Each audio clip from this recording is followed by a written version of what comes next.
Vijayawada girls హాస్టల్లో జరిగిన ఆయిషా మీరా case.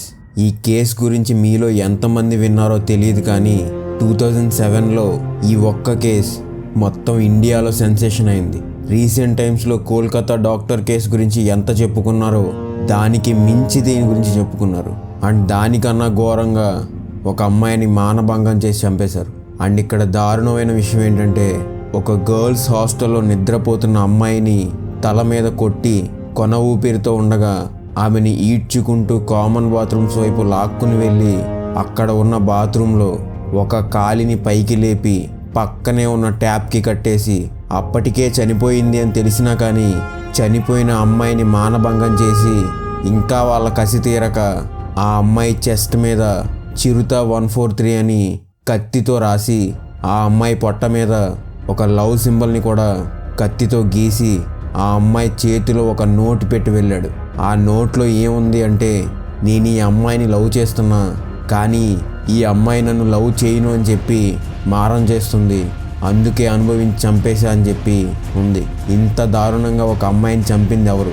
ఈ విషయం తెలుసుకోవడానికి పోలీసులు స్టేట్ సిఐడి చాలా రోజులు వెతికాక ఫైనల్గా ఒక అతన్ని పట్టుకున్నారు. కానీ అతను దొరకడంతో ఈ కేసు ఎండ్కి రాలేదు. ఇది చేయడానికి వెనక యాక్చువల్గా అసలు ప్రేమ అనేది రీజన్ కాదు అని, దీనికి అండ్ విజయవాడలో అప్పుడు చాలా పలుకుబడి ఉన్న కొంతమంది వ్యక్తులకి కనెక్షన్స్ ఉన్నాయని బయటకు వచ్చింది. అసలు ఇప్పటికీ కూడా మిస్టరీగా ఉన్న ఆయిషా మీరా కేసులో ఏం జరిగింది, ఆ పట్టుకున్న అతన్ని ఎందుకు కోర్టు 8 సంవత్సరాల తర్వాత నిర్దోషం చెప్పింది, ఎవరు ఆమెను ఇంత దారుణంగా చంపారు, పోలీసులు ఒక అమాయకుడిని ఇరికించారా, లేకపోతే అతనే కావాలి అని తప్పు ఒప్పుకున్నాడా, ఆ తప్పించుకున్న పెద్దవాళ్ళు ఎవరు, ఈ స్టోరీలో ఉన్న 2 వెర్షన్స్ ఏంటి? ఈరోజు మన కేస్ ఆయిషా మీరా కేస్. ఈ కేస్ చేయమని మనల్ని అడిగింది ఎన్ సాయిరామ్ గారు. థ్యాంక్స్ అండి. ఇందులో చాలా ఇంట్రెస్టింగ్ విషయాలు ఉన్నాయి, సో ఎండ్ వరకు చూడండి.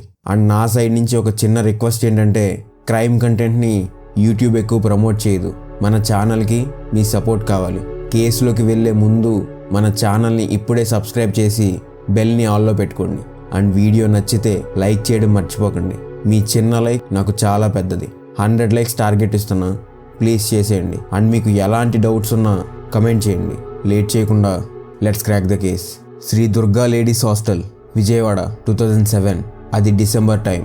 ఒక ప్రైవేట్ హాస్టల్. అది ఒక నార్మల్ అపార్ట్మెంట్ని కన్వర్ట్ చేసి అక్కడ దగ్గరలో ఉన్న కాలేజెస్లో చదువుకునే అమ్మాయిలకి రెంట్కి ఇచ్చేవాళ్ళు. సో అలా అక్కడ హాస్టల్ని రన్ చేసేవాళ్ళు.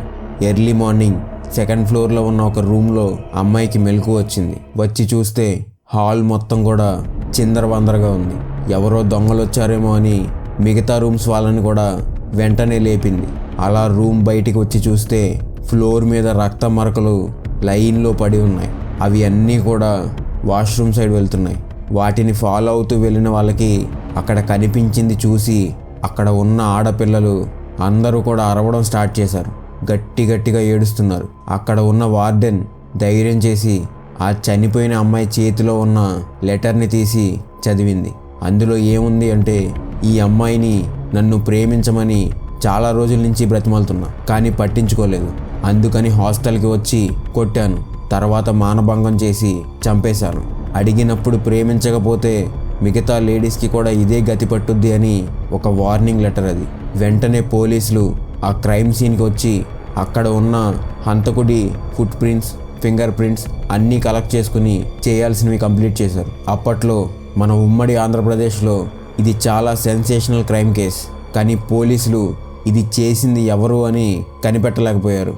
చనిపోయిన అమ్మాయి కేవలం 17 ఇయర్స్ ఏజ్లో ఉన్న ఒక మైనర్.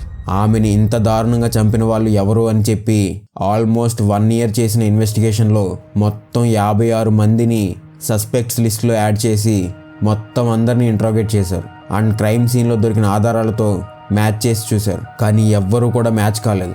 అయితే విజయవాడ దగ్గరలో ఉన్న నందిగామలో కూడా ఇలాగే లేడీస్ హాస్టల్లోకి వెళ్ళి అక్కడ దొంగతనాలు చేయడం, అమ్మాయిలతో మిస్బిహేవ్ చేసే కేసెస్ వచ్చాయి. దాంతో పోలీసులు అక్కడ కూడా ఇన్వెస్టిగేషన్ చేస్తున్నారు. ఆ ఇన్వెస్టిగేషన్ వాళ్ళకి అన్యూజువల్గా అనిపించింది.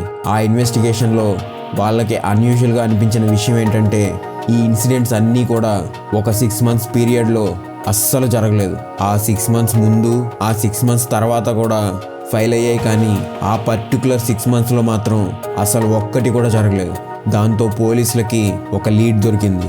ఆ 6 months ఇన్సిడెంట్స్ జరగకపోవడానికి కారణం అతను ఇంకేదైనా కేసులో అరెస్ట్ అయినా అయి ఉండాలి, లేకపోతే మారిపోయి మళ్ళీ మొదలు పెట్టైనా ఉండాలి. సో దాంతో కొత్త యాంగిల్లో ఇన్వెస్టిగేషన్ స్టార్ట్ చేశారు. ఫైనల్గా పోలీసులు సత్యం బాబు అనే అతన్ని అరెస్ట్ చేశారు. అండ్ పోలీసుల రిక్వైర్మెంట్ ప్రకారం కరెక్ట్గా ఆ 6 monthsలో సత్యం బాబు ఫోన్ దొంగతనం కేసులో జైల్లో ఉన్నాడు. సో దాంతో పోలీసులు ఇతన్ని ఇంట్రాగేట్ చేయడం స్టార్ట్ చేశారు. దాంట్లో ఇతను నిజం ఒప్పుకుంటే శిక్ష తగ్గుద్ది అని చెప్పడంతో అసలు యాక్చువల్గా ఏం జరిగింది ఆ నైట్ అని అతనితోనే చెప్పించారు పోలీసులు.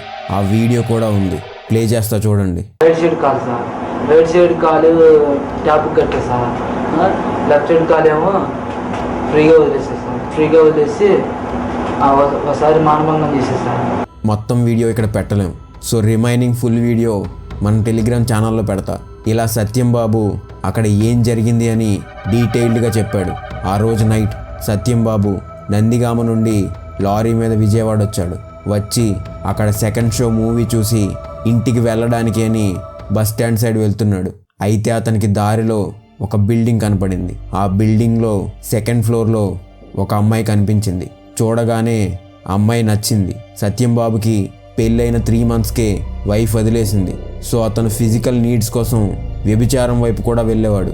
కానీ దానికి ఇతను తాపి పని చేసి సంపాదించే మనీ సరిపోవట్లేదు.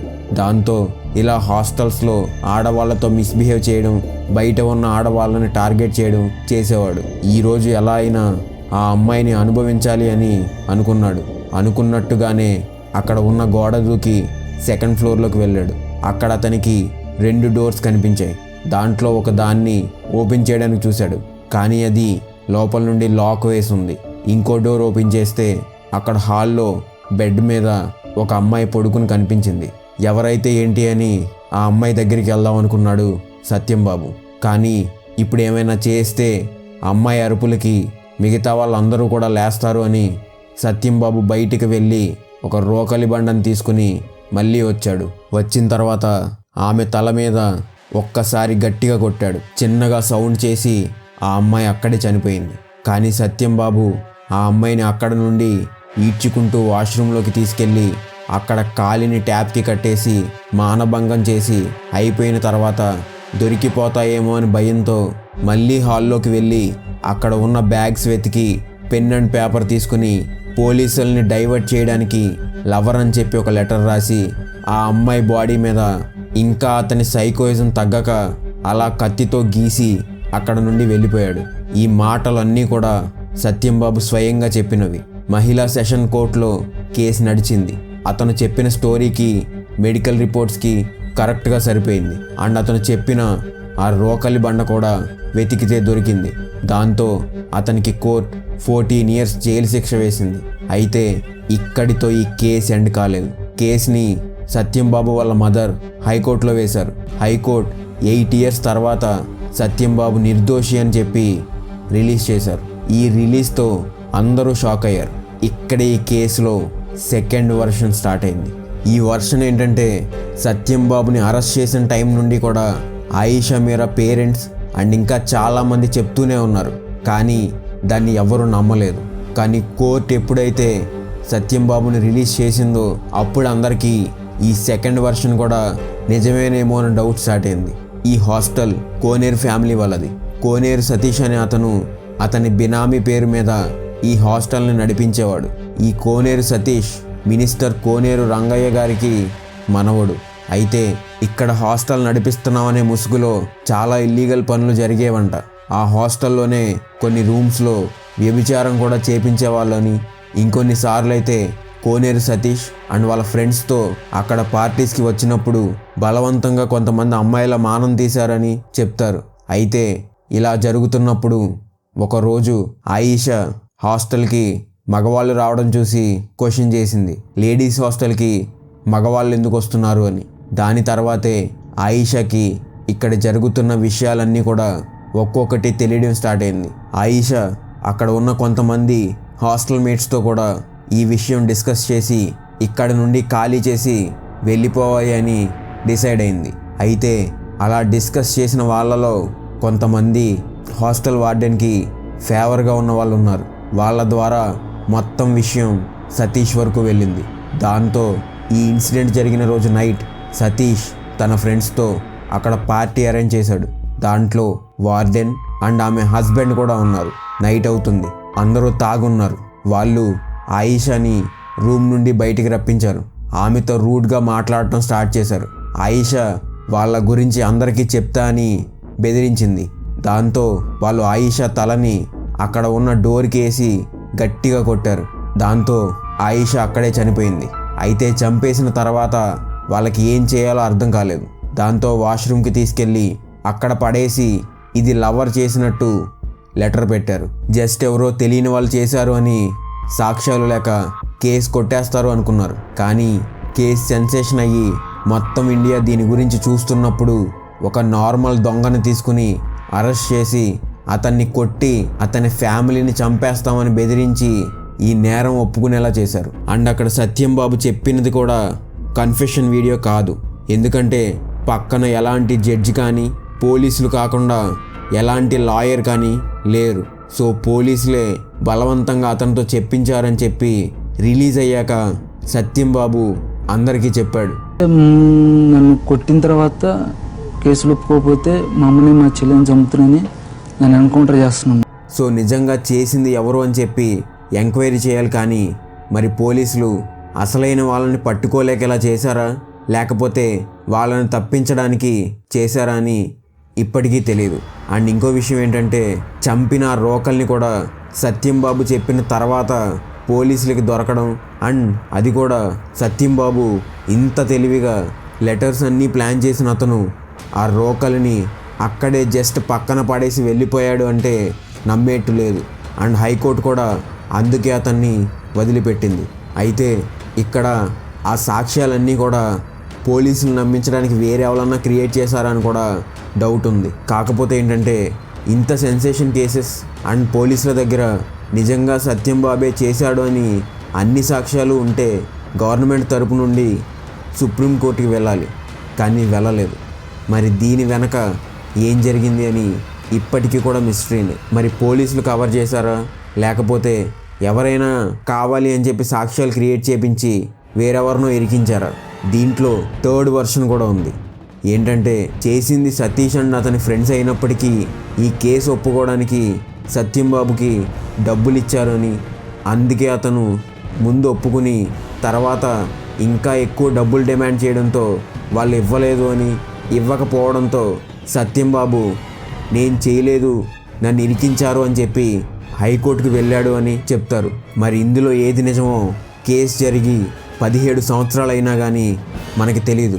కానీ ఇప్పటికీ కూడా తన కూతురి చావుకి న్యాయం జరగలేదు అని, అసలైన నేరస్తులు బయట హ్యాపీగా తిరుగుతున్నారు అని ఆయిషా పేరెంట్స్ బాధపడుతూనే ఉన్నారు అండ్ ఫైట్ చేస్తూనే ఉన్నారు. మీరేమనుకుంటున్నారు?